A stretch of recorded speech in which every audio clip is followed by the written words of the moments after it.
Hello and welcome to this video. This is coverage for round 6 of the candidates tournament. Yeah, and this is going to be a difficult video. I can tell you that right away because of a particular problem. This round was the most interesting round, but it also will be difficult to somehow get this into a video of normal length. I will have to cut some corners there, but we'll see what happens. Okay, I'm starting with, no, I actually want to start with that one. Yeah, Caruana, Karjakin. Yeah, this is a game where Caruana needs to try to win. Yeah, he's got 50% all draws, and he had good positions or winning positions, for example, against Topalov, while Karjakin is sitting very nicely there on his +2 score. Yeah, we'll see what happened in the game. Not surprisingly, we get the Queen's Indian again, the opening of the tournament so far. And in fact, we follow an earlier game. This is the same position as happened against in Topalov Karjakin, and now Caruana comes up with a new move. He plays a3 instead of Topalov's rook b1. The idea is similar, to go, not this, b3 to b4. So black feels that b4 is a strategic threat and goes c5. And we get the same hanging pawn position. Yeah, as mentioned, this is a clear... this game is again clear evidence that the Queen's Indian can lead to interesting play. Yeah, here it seems that this huge tension in the center will lead to direct complications. The interesting move now is knight c4. Note that if white takes on d5, knight d5, knight f7, we've seen similar ideas in the Topalov Karjakin game, that this is not so great here. Check. As black is not losing material directly. Rook d1 and knight f6. This was played. Interesting move. Using this pin on the diagonal. The knight has two ideas. It can go to e3 in some cases to intensify the pressure here, or after knight b6 can jump to a5. Interesting idea. Yeah, after bishop a6, now Caruana played the move b4. Yeah, this is a very interesting move. The idea is to gain some strategic advantages here.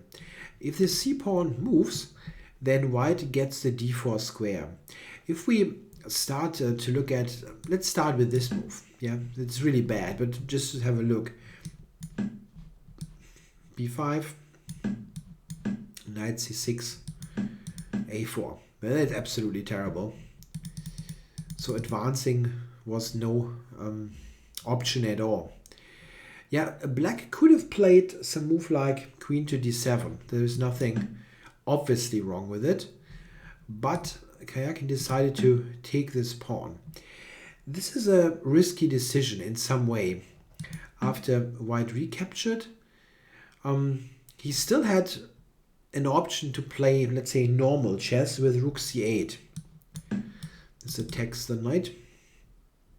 And something like b5, rook c3, ba6, queen d7 does not have to be bad for black. White has got the bishop pair, but it's not clear that this is a big issue for black. What he did is very debatable. Yeah, it maybe shows that Karjakin is absolutely confident in this tournament that his decisions are correct. It takes some bravery to play that now. He took on b4, and why is that such a brave decision? You have to have a look yourself. After knight c6, this is a fork, and this is also attacked. So did he blunder? No, he didn't. He actually, now sacrifices queen. He took on c3, knight takes d8, and bishop takes e2. That was Karjakin's idea, and he thought that it leads to a position that he can defend, yeah, and hold relatively comfortably. If I believe he said, if I read that somewhere, I'm not quite sure. I'm reading so much about this event and the different sources, so I cannot really sometimes tell where I read what, but it seems that he said that he felt it should be pretty okay for him and no big problems, which I mean shows the confidence. Yeah, let's have a look. Black can take one of the rooks here. Rook takes, rook d8. Yeah, and now we can take stock. Maybe do that after rook a7. So black has got a rook, the minor piece, and the d pawn for the queen. That is not so bad, but it's certainly it's borderline. Yeah.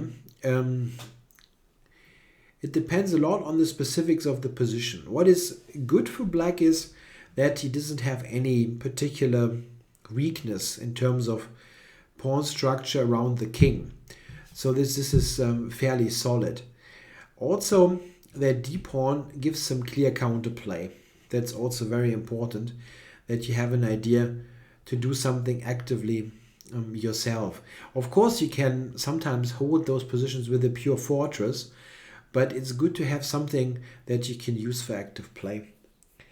Yeah, I think the next moves are fairly logical. Knight comes to c4. The bishop got rerouted to 2g6. Yeah, now this happened. And g4. Yeah, and this position is very interesting to look at. If you give this to an engine, it doesn't matter which one, they all give white a winning advantage or close to that. Yeah, 1.3, 1.4, basically a win. It's however not so clear at all how that win should happen, because still black can hold his weaknesses pretty well, and there is no clear way of making any progress. In the game, Karjakin played king g7 and now queen to c3. That looks entirely normal. Yeah, trying to get the queen to d4 and maybe initiate something against f6. However, now Karjakin plays his trump card. What I said, the d pawn can provide counterplay. Here we go. And the d pawn is going forward. I think, if anything here, maybe Caruana can improve or could have improved on his play. He played g5 now, but maybe bishop f3 is giving more chances. In the game, we see that the opening of the g file actually helped black, but it is very difficult to see that beforehand, if at all possible. Something like d2, king up, and d1 queen, something like that is probably going to happen.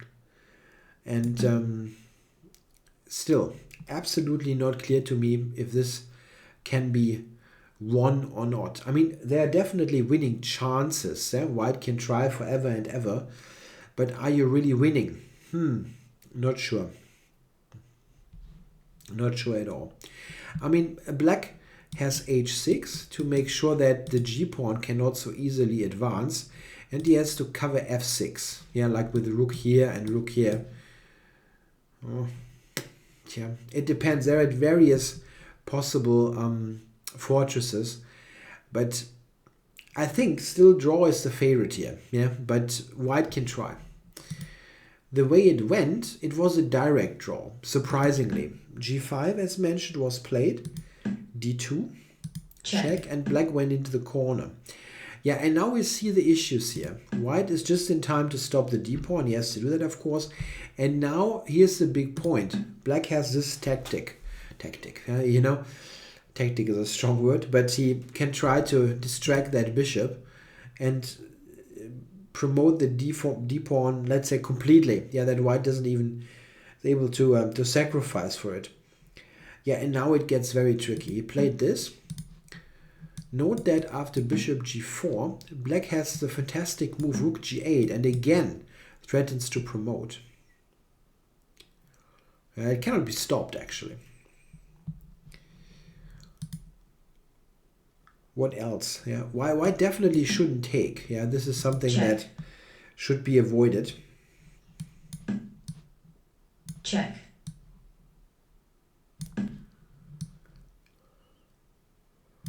And here, black will probably win, yeah? As white has to sack the queen. Tricky business. Yeah, king h2 was played by Caruana. And now it's a draw by means of bishop d5. Again, a nice little tactical idea. And rook g8. Yeah, and here white has to force a draw. And this is possible with the move bishop to d1. Yeah, blocking the pawn. And after takes, white now is in time to always catch this pawn. After h6, they agreed to a draw. Yeah, again, a somewhat disappointing result for Caruana. He had very good positions in the event, winning positions at times against Topalov, for example. It was a pretty simple win for a player of that level. And here again, if anybody had chances, it was of course white, but it was very difficult to do something with that queen against rook, piece and pawn.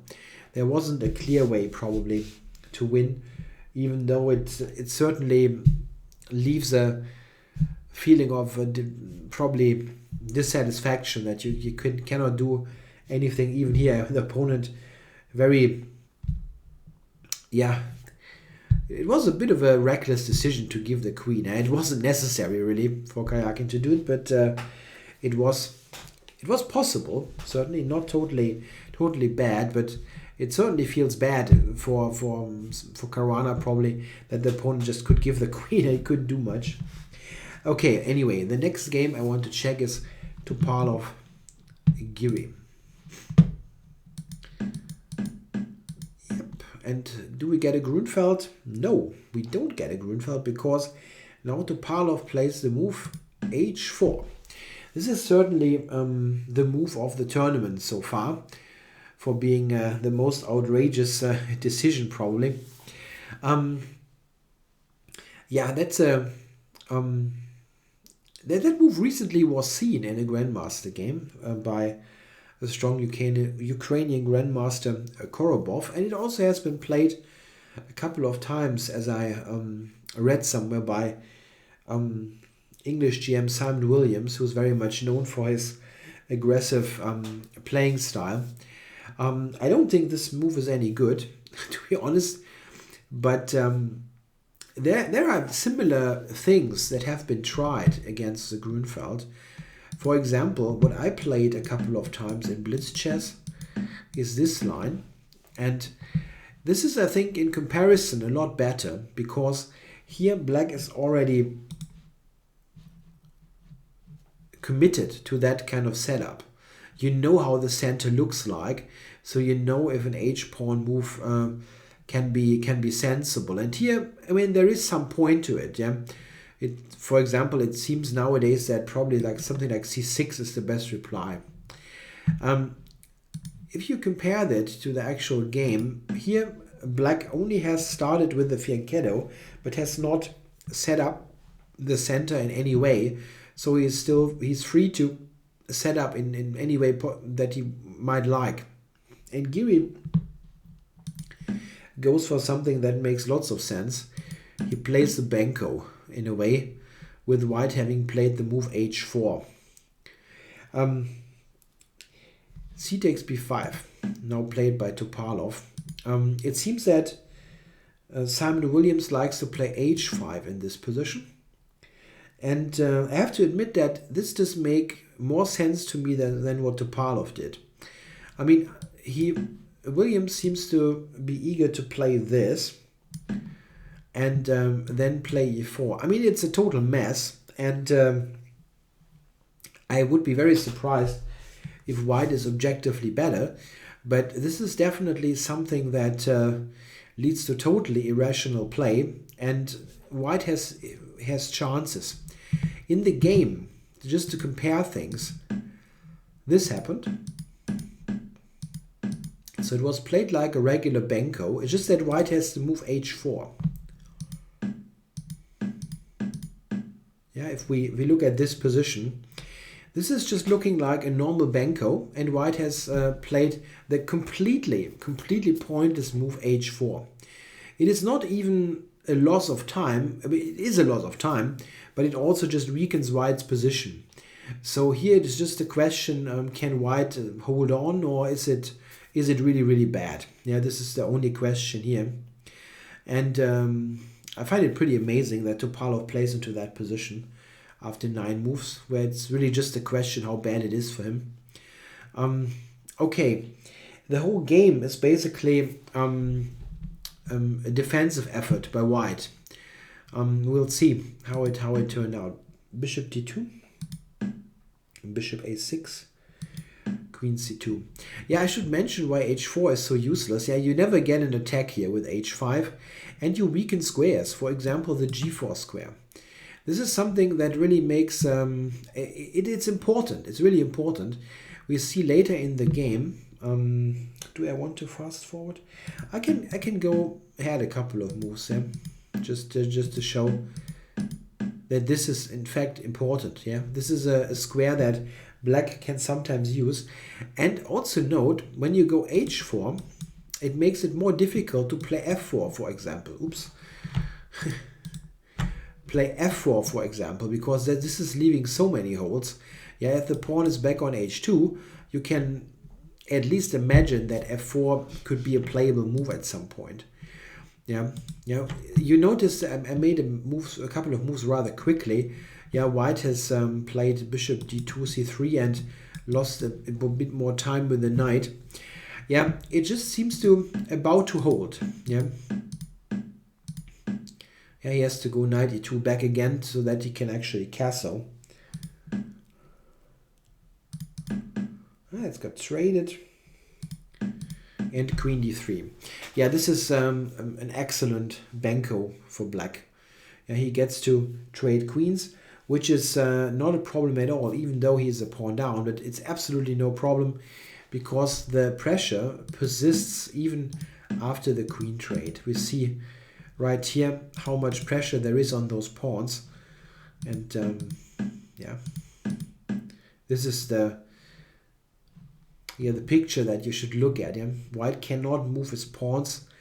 This is a very strong knight. It can hardly be a rest with this. Yeah, note that if the pawn would be on h3, then moves like f4 really would come into consideration, but not like this. Black here has excellent pressure, and he was playing, I think, just a good game overall. Yeah? Here, f5 is a typical method to undermine white's pawns.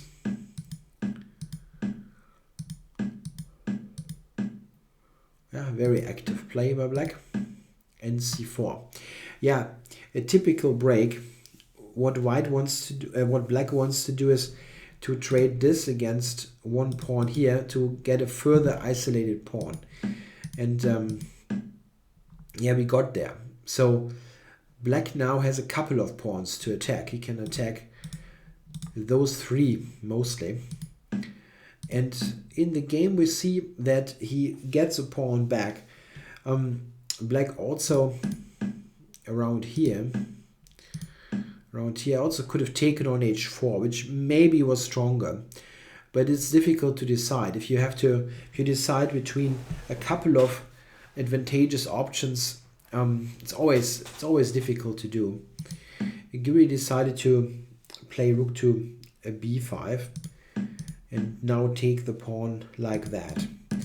So the h pawn dropped after its early adventure, and yeah, it's equal material, but white still has those weaknesses.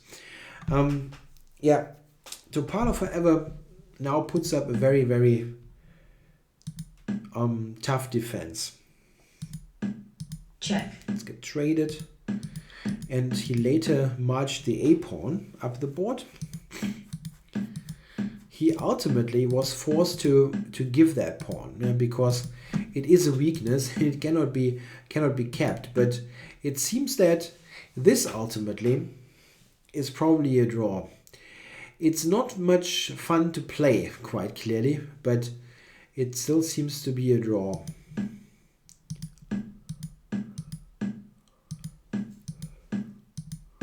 Yeah, this setup is quite resilient. The king protects the pawn, the knight is protecting this, and the white rook is also able to help, even by offering a rook trade. Yeah, and this rook trade is what happened now. I think after that it's definitely a draw. So maybe he should have kept the rooks on.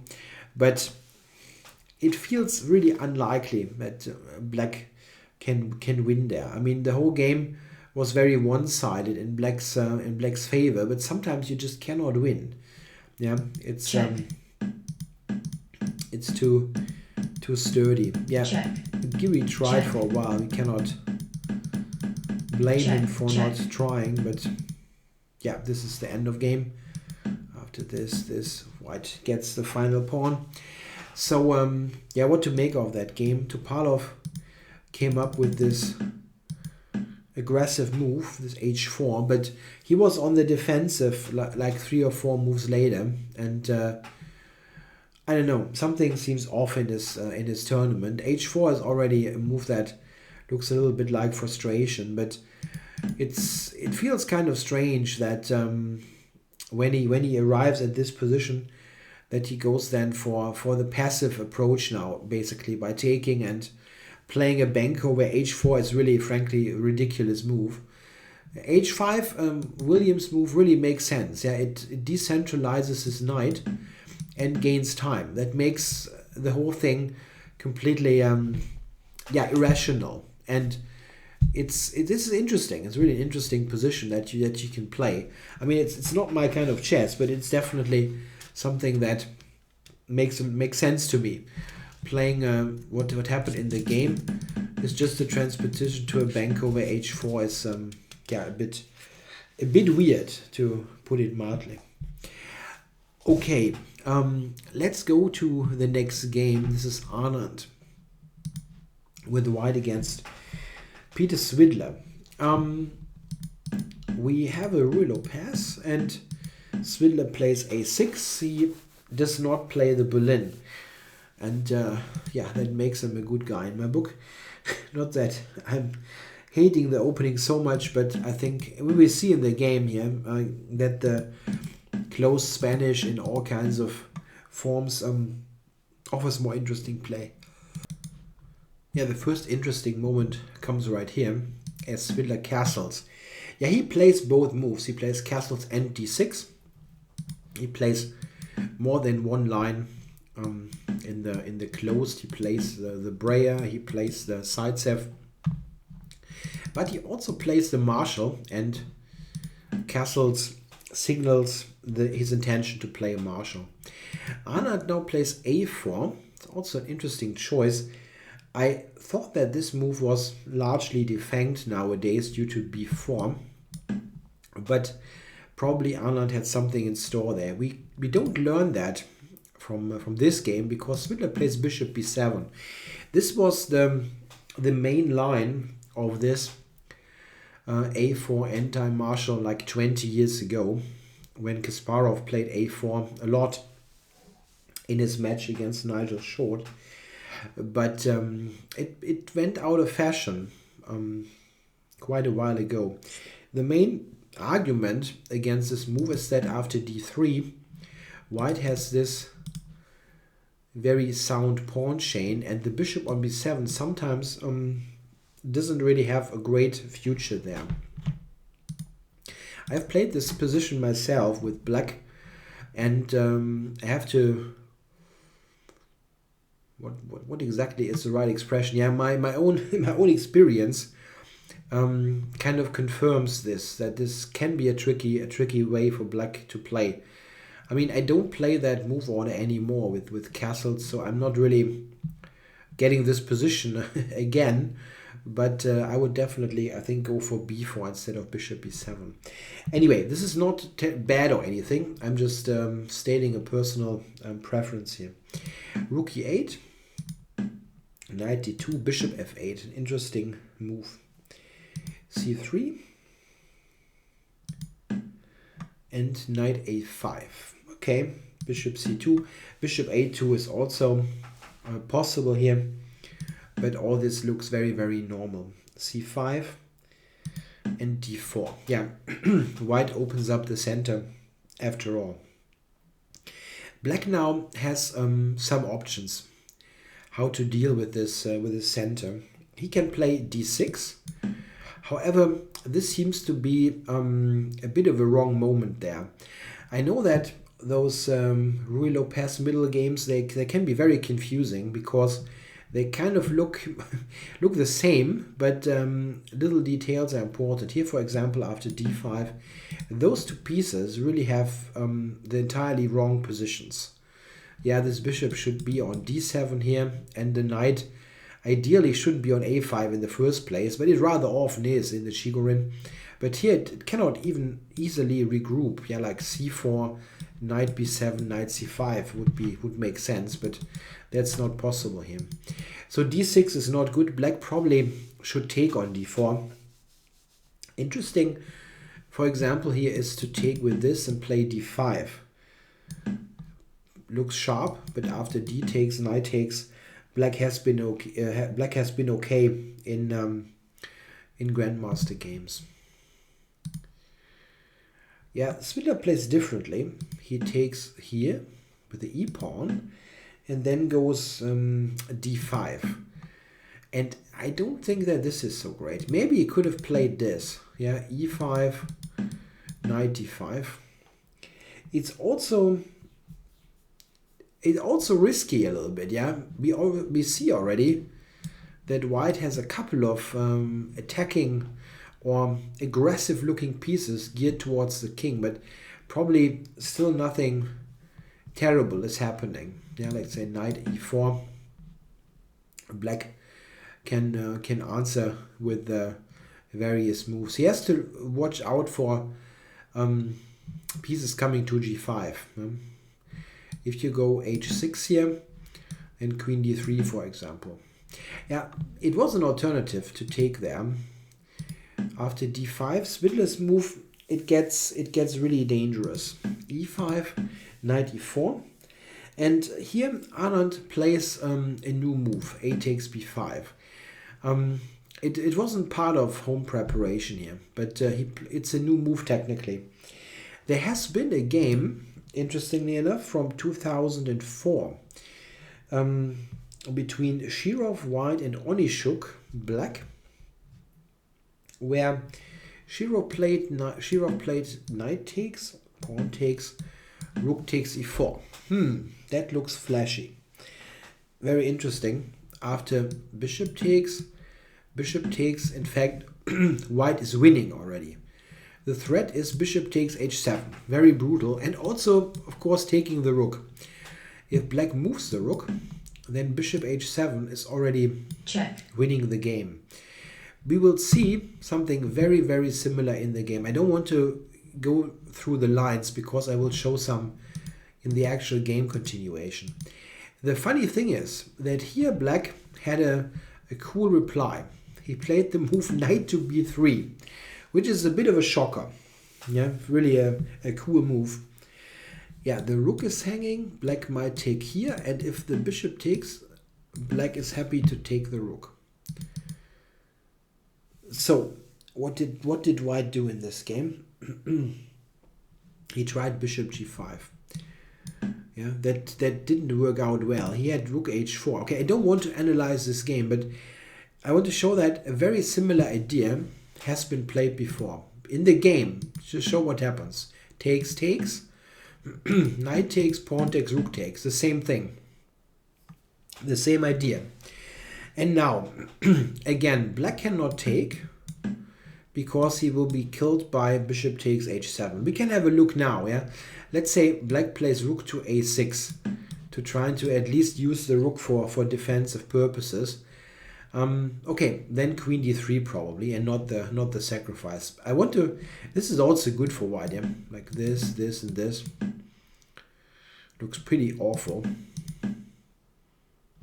But let's have a look quickly at the sacrifice. Yeah, if black goes, let's say here, yeah, then bishop h7 Check. wins. Check. Yeah, this is answered by queen Check. d3. And black has to sacrifice the queen to avoid the mate. Or alternatively, if he goes back, queen h5 is also threatening far too much. And black has to give the queen again. So definitely black could not take the rook.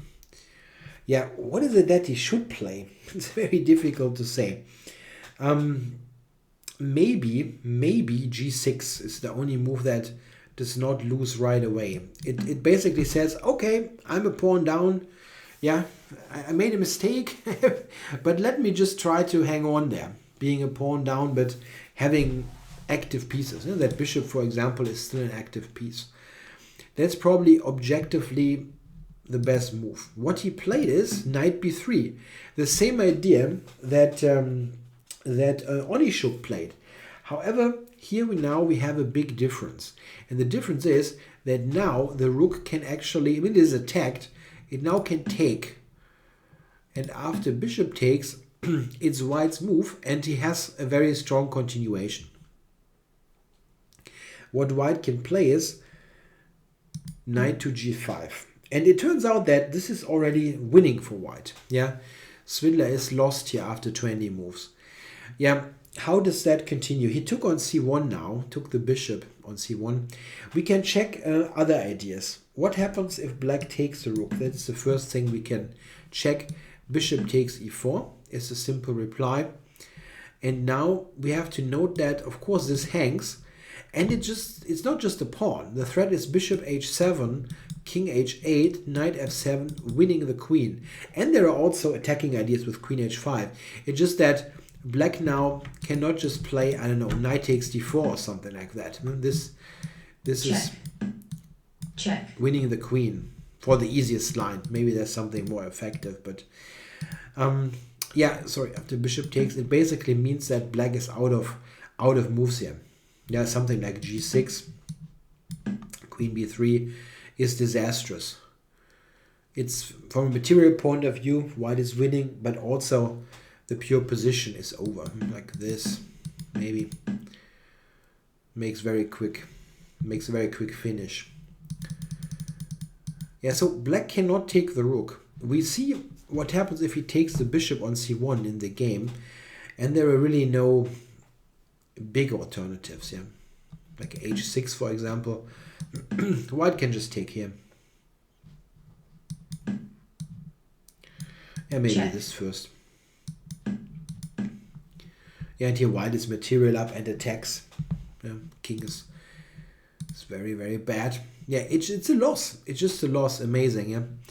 Okay, knight takes c1 was played by Svidler. Queen h5, threatening checkmate. It's always good. Yeah, h6. Check. Queen takes, king h8. And now, very strong move by Vichy. Rook g4. That's very strong. The idea is that we protect the knight so that queen takes g5 is no threat anymore. And black cannot capture, of course. Check. Check. Check. Checkmate. Due to that mate. And after rook g4, white is also threatening queen g6, queen h7. Yeah, and it turns out that black is completely out of moves. Yeah, he tried queen to a5. That's the relatively best try, at least threatening a mate. Yeah, you can always hope. But Anand just played h4 and prevented the checkmate. We can... Svidler resigned here. Let's start with that information. He could have still played this and knight e2 to continue. But white has a very strong reply. Knight h3. I actually think he resigned a little bit too early. It's something that I definitely would not recommend you to do, for example, if you are in a game. Yeah, as long as it is not totally apparent how you're getting checkmated, I would continue. Yeah, Knight h3 threat covers the Queen g1 threat. And here, Black is out of moves. Yeah, he really is lost. It was not that Svidler resigned. Yeah, it wasn't a misevaluation. It's just that you shouldn't really give the opponent so much credit that you resign that early. Yeah, how does it continue here? Black's rook is hanging, so probably he will move the rook somewhere. And then queen to f5, threatening mate. King here. And now... Check. Check. This will ultimately lead to defeat. But, you know, White still has to do some things, yeah? This, check. For example. Check. Check. Check. Yeah, it does win, no question, but it was still a rather early resignation.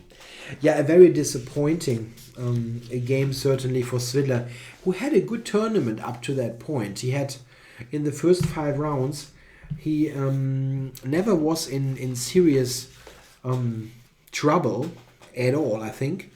But he was well prepared and even had some slight chances in games. So it, slight chance, and he probably should have somehow won the game against Nakamura, even though it never had a super clear point where it was a win. So at the end now Svidler is on -1. Yeah, he lost that game, played a couple of draws, makes it very difficult for him to get back into contention. However, Anand now is again looking very, very good there with +1. And he's not playing bad at all. I mean, he had a somewhat shaky game against Karjakin, but doing a good job otherwise. Okay, now let's get to the game Aronian Nakamura. And this will be tricky business. I can tell you right away. Okay, I want to... This game is very long, first of all. It has like 80 moves, 90 moves. I have to check. 83. Yeah. So I'm giving you an overview of the whole game, but I cannot really do every move, all moves justice here in a way. So we have this line here where Black wins a pawn. By the way, I should mention it's again the Queen's Indian with Bishop a6. This is the tournament, the opening of the tournament. Really crazy how often this is played. And it's also, again, Nakamura playing this opening. It's not part of his regular repertoire. And, very surprising how, it's stubborn is the wrong word, but how faithful he is maybe in this preparation. Queen c2, an interesting reply, because after c5, White goes for the d5 move. Note that Black, we have to go back there, Black cannot take this because of Queen e4. Check. It's a nice little trick. But after Bishop to b7, that's what Nakamura played, the pawn is definitely lost. Yeah, White cannot play, can play the move, but it doesn't help. e4 also will lose a pawn due to Queen to e7. This is hanging and this is hanging. It's also not the point. White actually wants to sacrifice this pawn. So what is White's compensation for the pawn? Development. He already has castled and he's got the queen out, which is semi-useful. The queen is not always good on c2. Quite often it will move again, and we see in the game that it moves again. Black is a little bit behind in development, has not castled yet, and has shaky squares. Yeah, especially d5, d6, and sometimes the pawn on d7 can become targets.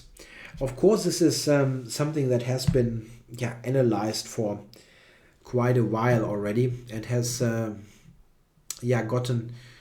amassed some real body of theory by now. So it's not something that they now work out over the board. Okay, castles, knight c6 was played, rook d1, bishop e7. Cool move. White does not threaten this because knight b4 is a big fork. This is also why white goes queen to a4, now attacking the knight for real, which retreats. And now knight to h4.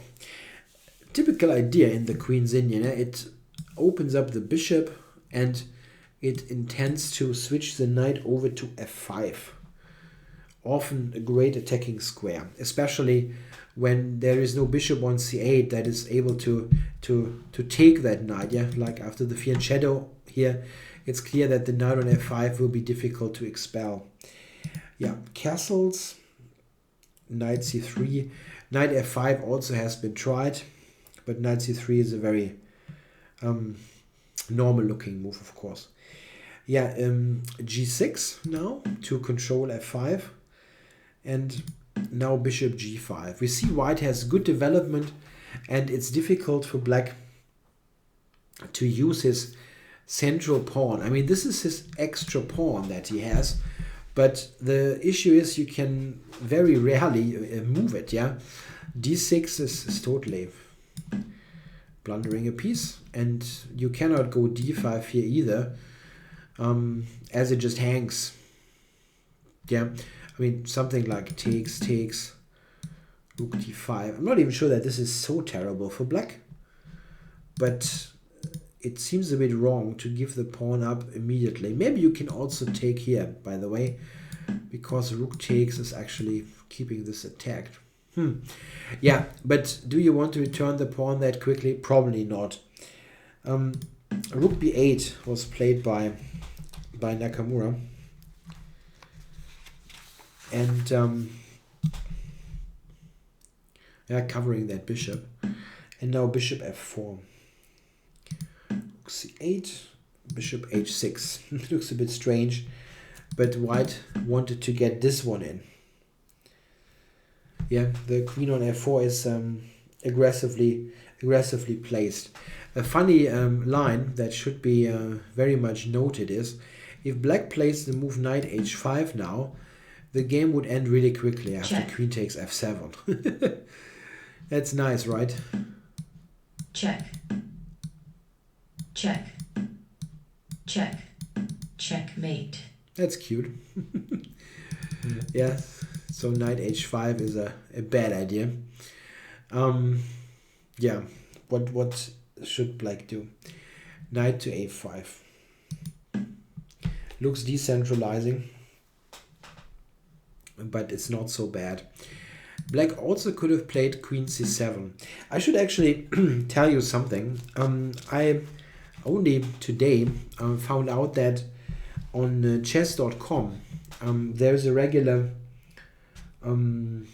is it section the right word? This Maxime Vachier-Lagrave, the top French GM and currently number 5 or number 6 in the world, something like that. He's doing analysis on one game of the round, the most interesting game, and it's very extensive analysis. And I looked through that for this game and used some of his comments. So I should actually tell you that it's most of what I'm giving you now is some kind of brief version of what he already did. Yeah, I looked at the game myself a little bit, but then found his analysis is like, okay, 10 times better than mine, which is not a big surprise. So I should just tell you what I'm relying on here. Yeah, queen c7 was a decent alternative. What I present you, by the way, is just the tip of the iceberg. He made for this game, it's like 6 full pages in a printout. So it's really remarkable what effort he put into that. Yeah, queen c7 is probably okay for black after the trade. And now probably knight to b5 looks like the most obvious move, gaining a tempo on the rook. Rook back and knight a7. This could happen, but after rook cd8, everything is okay for black. Yeah, he's returned the pawn. but he has consolidated. It's very difficult here for black to think about converting an extra pawn. This is important to understand. White's pressure and active pieces is so annoying that you barely get into even the mindset of converting a pawn. Yeah, you have to defend all of the time. It's not a very attractive position in my book, but it is something that you have to play and defend well. It's just that you have to be realistic here. You cannot just like win with the pawn. You have to defend and see that you can probably get into a conversion in a very slow way. It's not just winning with the pawn. Okay, he played knight a5 and knight f5 was played. Yeah, funny idea, of course. This is not possible. Check. Mate, next move. So bishop g2 and now Aronian took Check. on e7. That was not strictly necessary. He also could have played king g2 immediately. Knight still is not hanging. Maybe that was a little bit more interesting. Check. Keeping a little bit more tension. Yeah. Now black gets queen e5 in and should be okay.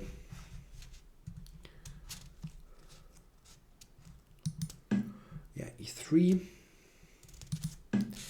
d5, bishop g5, and now knight e4 was played by Nakamura.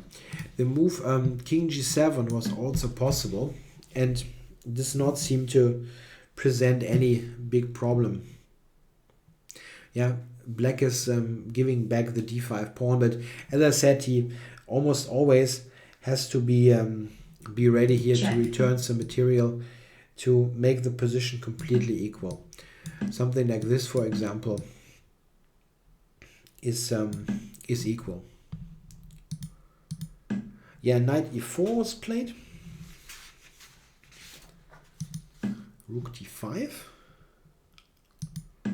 And now got this trades in. Yeah, and this position is a little bit difficult for black to play. I mean, it's not terrible or anything, but it is slightly annoying. That alternative king g7 was certainly a bit cleaner. Here, you always have this feeling that the knight could be an issue. Yeah, not that it is on the rim, that is also not so great, but the bishop here, in comparison, is keeping or controlling those important squares, and this feels a bit awkward. Also, note that this is controlled. However, it seems that black still is very, very solid. Nakamura is putting up a good defense. Yeah, we can go ahead a couple of moves, I think. Yeah, all looks good for white, but how do you win? Yeah, Aronian was slowly trying to improve his position. Yeah. It's mostly shuffling and making sure that you don't repeat 3 times. A4. Yeah, and now we come to an interesting situation. Nakamura now plays the move knight d2 check, and this is a very, very tough decision. Knight d2 gets into a rook endgame, or offers to go into a rook ending, which an offer that was taken. The question is, was that necessary? He could have also played differently. For example, he could have played knight to a3, and it seems in comparison that this is leading to more problems than that rook ending. For example, white could try things like h5 here, knight b5, rook b7, knight c3, and after it takes, rook takes, and f5, white should win. It's just, this is not a totally forced line, but it shows that, yeah, going, yeah, long routes here with the knight for a pawn can prove to be very dangerous. I think, Check. and this is also what here MVL, what he gives in his notes, that getting into that rook ending is not the worst that can happen to black. So takes, and yeah, it's also impossible for white now to avoid trade of another rook like this, and this gets taken, and c4. Yeah, this is the reason why this is still somewhat uncomfortable. The c4 pawn stops the black b pawn here on b6. Not fun, but it's something that is part of playing such an event. Yeah, you have to be tough and try to defend, not try, but manage to defend some bad positions. Okay, king to g7, e4, and rook to e8. There are alternatives here on almost every move, yeah. But to don't make that video a 2-hour affair, I'm keeping this a bit shortened. Okay, e5, rook b8, rook d7, threatening e6. So black has to go back. And now f5. Yeah, here there was an interesting alternative in h5. Yeah, giving up a pawn. If black takes, f5 is the idea. Is also, by the way, this a maneuver like that, like h5 takes and f5, is a typical example of why rook endings are often so complex.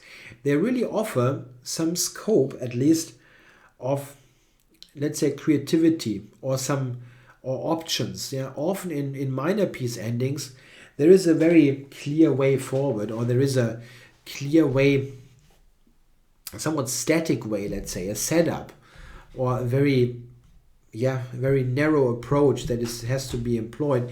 However, in rook ending, sometimes you can really choose between options. Passive play, sacrifice a pawn for activity, activate the king, activate the rook for material.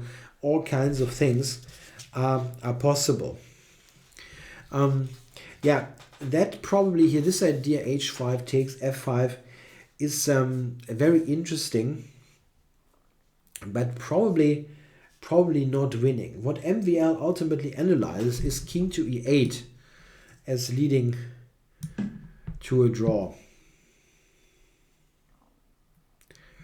Yeah, what does he give? Rook d6 looks very, very normal, and now rook d8 is the point. Quite interesting.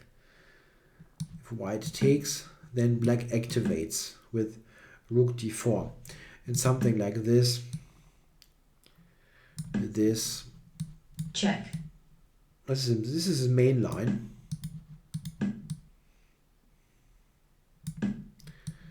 And he assesses this as ultimately okay for black. It's very tough business. It's very tough business. Yeah, in the game f5 was tried. I think in comparison, I think probably the somewhat more, yeah, logical is wrong, but maybe the more apparent idea. Takes and king f4. The king gets activated. Yeah, now b5 by Nakamura. That was clear. He needs to activate this. King f5. Yeah, and now we come to the first inexplicable, let's say, pair of moves in a way. Nakamura now has to play king to e8, and this leads to some version of the game. Yeah, I don't want to really show the lines. MVL analyzes this for quite a bit, but it leads to a version, let's say, of the game without giving one particular option. What Nakamura played is the move a3, and this should lose immediately due to king f6. And it's really inexplicable why Aronian didn't play that. After king f6, black can basically resign. The point is, of course, that the check Check. can be answered by rook d6. And the king and pawn ending Check. is totally unplayable, as white here, yeah, like this. White is getting this pawn. So Check. black cannot take, means he has to go back, but then the position is just absolutely awful. It's super passive. Yeah, f4, yeah? White can just advance here. And there is absolutely nothing that black can do. Yeah, what is a continuation now? Rook c8, yeah? Trying to support the c-pawn. f5, c4, rook d7, c3. Check. Check.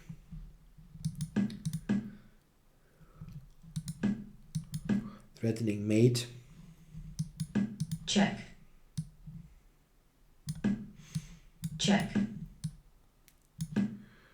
And white wins. Check. Yeah, it's a win due to that pawn. Okay. King f6 was winning, but Aronian didn't do that. He played f4. And now the next couple of moves, I think, feel rather logical. We have the whole queen side getting traded down. As it happens, both pawns were going forward. And now we reach this ending. Yeah, 3 against 2 on one side of the board. It's not possible just from the material account to assess what this position is, if it is a draw or a win for white. In many cases it will be a draw, 3 against 2, but there are some specific positions that are winning. For example, one very famous example of a win would be on the board if the white pawn wasn't on h4 but would be on g4. This would be a structure that is well known since the game Capablanca with white against Frederick Yates from, it's I think in the late 1920s if I'm not mistaken. I could be wrong on that account. Could be in the 30s. Well, around that time. The position with the pawn on g4 is a win. However, here with the pawn on h4, it is a draw. And I can say that with total certainty because I read up a little bit already today, because that was a much debated endgame today. It seems that the Scottish Grandmaster Jacob Aagaard, also very well known for his publishing company Quality Chess and his books, he put this position or this whole endgame into a program called Final Gen. It is a program that can create table bases, and you can give this program a specific position, and it will create a table base with perfect play for this position. Within reason, let's say. If you give it too many pieces, it will take like, I don't know, 2 years to calculate, and more hard drives that you can buy. But it seems that this endgame took a couple of hours overnight, and it ultimately came back with a 100% certain evidence that it is a draw. So this is good to know. However, it's still tricky to prove. I must say that you can do or can look at many things here. MVL has I think roughly 4 pages on this ending, and it's I really don't know what to do with it. Doing this all in a video seems kind of insane. What I want to do is, and I know it is a bit insane, because someone else has already done this. And I don't want to do something which is totally redundant in a way. I will show you some ideas definitely. But if you want to dig deep into this ending, you should look at the notes by MVL. It has been published on chess.com. Or you can also watch Daniel King's video. Yeah, Danny King has this Power Play Chess channel, and he did a, I think 15, 16, 17 minute video today, or I mean Friday the 18th. As I record, this is the 19th already, on this ending that you can also watch. It's very much recommended. I'll show you some ideas, however, so that you also have an impression in this video. Rook c4 was played. We can look at how the game progressed. And I have to make sure. We have to make sure to not miss the miss the critical point.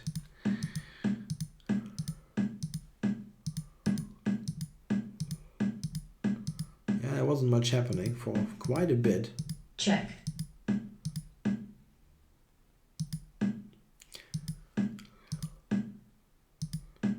Yeah, note that white didn't get anywhere.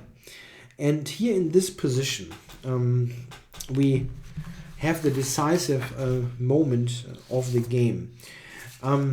Yeah, here black just has to play a normal move, let's say. Yeah, basically anything would do besides the one that he actually played. If you play, I would go rook e2 here, just to make sure e6 is not happening. Yeah, it's not the only move, but we want to look at what Nakamura did.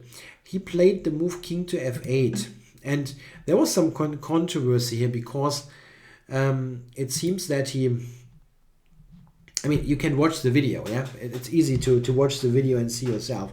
What happened is he touched the king, and while, he didn't touch it to adjust it, yeah? It was perfectly positioned on that square. He touched the king intending to actually move it, and then when he was trying to move the piece, he recognized that he loses immediately with king after king f8, and then he tried to kind of say I adjust, yeah, but it was already too late. Yeah, he had touched the piece and had to move it. There was some controversy there if that was unfair play or something like that. I think what we have to be aware of that Nakamura at this situation, yeah, he wanted to move the king. He didn't want to adjust the piece, and he just at that moment had this awful kind of realization that this is the end of his tournament. Yeah, king f8 means the tournament is over, and in this situation you don't think very rationally. Yeah, and he, I guess, automatically tried to somehow, talk himself out of this mess by saying I adjust. Yeah, this is not. You can certainly behave more. I don't know. Yeah, he can maybe handle the situation better. Yeah, but it's not something that I would hold against somebody because the pressure is immensely high. And if you have this kind of adrenaline pumping and so on, you do stuff that is sometimes far worse. Yeah, even in totally unimportant games, it happens if you are in time trouble and things are heating up. You sometimes do things that don't make much sense and you regret very quickly. I have had my fair share of blitz games that I lost idiotically, where I said stupid things right after the game. Yeah, the important thing is to kind of realize a little bit later and say, okay, I'm sorry, that wasn't appropriate, and everything's good. Anyway, what happened is he played that king f8 move, and after king f6 is losing because check. There is this rook d6 move. The idea that we had seen earlier. So let's quickly look how the game ended and then see what he should have done. Yeah, now white makes very serious progress. Check. And he has all the time in the world now. Yeah, here actually the game ended. Okay. Well, was a bit surprised that it ended with black's move. You usually resign instead of playing a move. In fact, okay, e6 is the thing. After it takes, white is promoting here or trades rooks with a later promotion. Let's have a look at the alternative there. It's interesting to note that in the press conference, let's see, not this move. In the press conference, Aronian actually claimed that he believed that this position is a draw, is a win anyway. It's quite funny. I mean, not funny because it is a draw. We know that it is a draw because of that computer analysis. But I also thought it was kind of weird because I felt that by all general consideration, the likelihood of a draw should be extremely high. To be perfectly honest, when I saw this position a couple of moves ago, like 10 moves earlier, I looked at that on my smartphone while I was on my chess club, and I basically didn't look again until I returned home and saw like, what? That was a wide win? That was a dead draw. Okay, it is not so easy, by far not so easy as I thought, but still I was surprised that Aronian was kind of pretty convinced maybe that he had a win. Yeah, anyway, what should black do here? I was thinking rook e2. And as I noted, there's much more very interesting analysis by both MVL and Danny King on his channel. I was thinking rook e2 to prevent e6. And to be honest, I'm not quite sure if some positions that MVL and King look at, if they even have to come up on the board. But I'm probably, maybe I'm just wrong, I don't know. I really don't see white getting anywhere here. I mean, absolutely not anywhere. Well, what is white supposed to do here? Yeah, maybe h5. This was suggested by Aronian as a setup at least, but they looked, I think, at a somewhat different position. I think they actually started when on move 62, when the endgame was beginning, let's say. But in this specific situation, I really don't see how there's any progress to be made. Black stays here on the e file. And if white cannot play e6, what exactly is the big progress here? Yeah, what white can try is he can try something like rook e7, trying to play e6 that way, but then rook h1 should work. Yeah, a very weird idea is that after e6, rook takes, king g4, king f6 is a draw, which is a little bit inhuman, I have to admit that. But it is a draw. Yeah, and if that is not working, what exactly is white's idea? I mean, if white goes back, we can, black can also just go here. What is the point if e6 is not coming? Can also check. Check. Check. I really don't see what white's point is here. Check. Yeah, if white goes all the way there, then rook f1 is the end of game. I mean, I think this is especially the position here. Instead of king f8, if black is just staying on the e file, looks totally dead to me. Maybe earlier there was a little bit more, but still, I don't see it. If you want to explore this ending a little bit more, as I mentioned, there are MVL's notes and also Danny King's video on his channel. I really cannot add much to what they looked at. Danny actually looks at a comparable, a very similar endgame with some funny points, but I don't want to make that video much longer. Just have a look at his video if you want to have like 16, 17 more minutes of that ending. Oh, my voice is totally failing me now. I hope you enjoyed the video. It was a bit much today. Thanks for watching.